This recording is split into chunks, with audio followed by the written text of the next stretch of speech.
Hello, this is Lecture 6, Making Choices, Drugs and Dharma.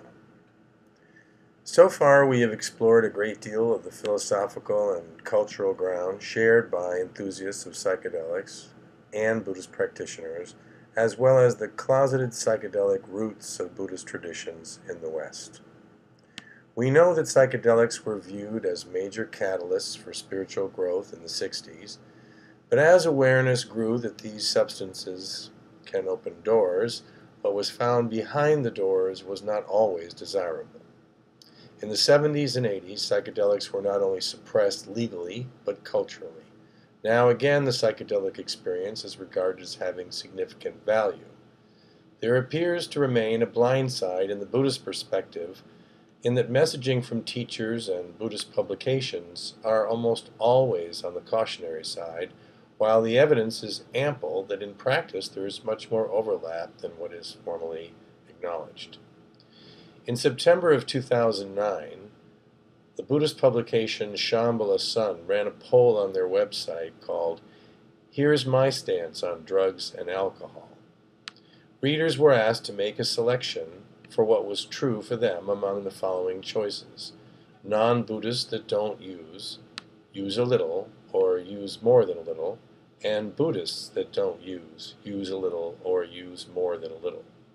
Predictably, the non-Buddhist numbers were just 18% of the respondents, and among them there were more than twice as many people who used than not. Among Buddhists, 16% said they did not use, while 52% said they use a little, and another 14% of Buddhists said they use more than a little. In the accompanying article, James Ewer writes, "If you're not keeping each of the precepts all the time, then you don't have a leg to stand on criticizing others. It's not our job to question the sincerity of others." While he thinks it's admirable that many keep the alcohol and intoxicant precept, he cautions against getting too holier-than-thou about it. The reason the precepts are recommendations, says Ewer, is in part because Buddha knew that not everyone could keep them, and he didn't want people turned away from teachings that could relieve their suffering. Buddhism doesn't require us to be perfect, nor does it claim that the asceticism of completely giving up worldly pleasures is skillful either. Ewer says, Buddha taught moderation, and those of us who do still enjoy some worldly pleasures with moderation should get credit rather than condemned as faux Buddhists. Regardless of their personal histories, it is rare to find a Buddhist teacher who will take an open stand for the moderate use of drugs or alcohol. But there are some interesting exceptions. It is said that Bodhidharma brought tea to China to help the monks stay awake. Few would suggest that he was not an authentic teacher because he advocated the use of caffeine. Soto Zen monks in Japan can and often do drink alcoholic beverages in moderation. Here again, no one is claiming that they are not authentic teachers. Chogyam Trungpa Rinpoche, in the words of Suzaki Roshi, drank vodka the way you and I drink water. Clearly, he was and still is respected worldwide as an authentic Buddhist teacher. A defender of Chogyam Trungpa's predilections pointed out that ultimately, if awakening is not a state of mind, nor a function of altering any state of mind, then awakening does not rely on altering or not altering one's state of mind. One does not have to look too far to find many stories of monks and Zen masters from the past who were both highly realized and fond of imbibing. In any event, it should be clear that the fifth precept is about trying to preserve our ability to maintain integrity around the first four. When we lose our mindfulness via substance abuse, we could end up breaking all four precepts. There's a story in Buddhism about a monk who came across a woman who told him that he must either kill her goat, sleep with her, or drink a mug of beer, all of which are against the vows of Buddhist monks. He thought to himself, well, surely if I kill the goat, I'll be causing great suffering since the living being will die. If I sleep with the woman, then I will have broken another great vow of a monk.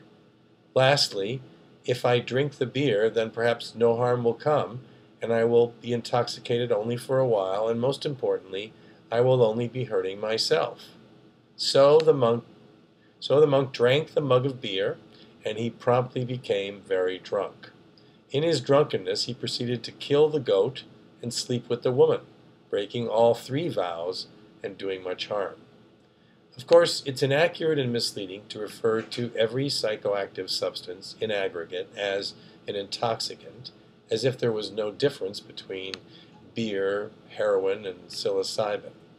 We have also been trying to make a distinction in this course between substances known as entheogens that expand consciousness and alcohol. Still, the Buddha was very careful to advise practitioners to abstain from things that intoxicate. Contemporary teachers are quick to point to drugs as well as alcohol, and while drugs may indeed cause intoxication, particularly those not known to have a history of spiritual use, they are not specifically what the Buddha was referring to. And while alcohol may have been his sole specific example of an intoxicant, it is reasonable to infer that he was really advising practitioners to refrain from anything that would cause them to lose control and wander from the middle way. Intoxicants, whether it's a drug, alcohol, television, websites, sex, violence, or politics, can challenge one to stay centered and see life as it really is. Thich Nhat Hanh's reading on the precepts is very general for this reason. His version of the 5th precept is a voluntary vow to ingest only items that preserve peace, well-being, and joy in the body, in consciousness, and in the collective body and consciousness of one's family and society. I am determined, reads his revised precept, not to use alcohol or any other intoxicants, or to ingest foods or other items that contain toxins, such as certain TV programs, magazines, books, films, and conversations. Even a prescription medicine, like everything else, can help you or hurt you. In the end, it's about you and your practice, and that is what decides which way it goes. While Buddhism encourages moderation, or perhaps abstention, it is more clearly about self-control. The teachings create a context for looking at oneself not in a judgmental way based on having desires, but upon the self-fulfillment and self-respect that comes from making skillful choices. True self-respect comes from doing no harm to oneself or others, and the fruits of this are love, compassion, and equanimity.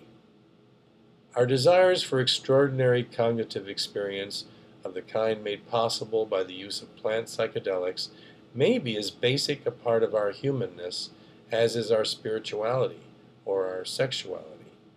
The question is, how quickly can we develop into a mature community that is able to address these issues with openness and candor? In Buddhism, as in psychedelics, the individual takes responsibility for their relationship to the source of their being and for how they access their mind. Let's discuss the readings and your views on the stands taken by various cultural figures. Thank you.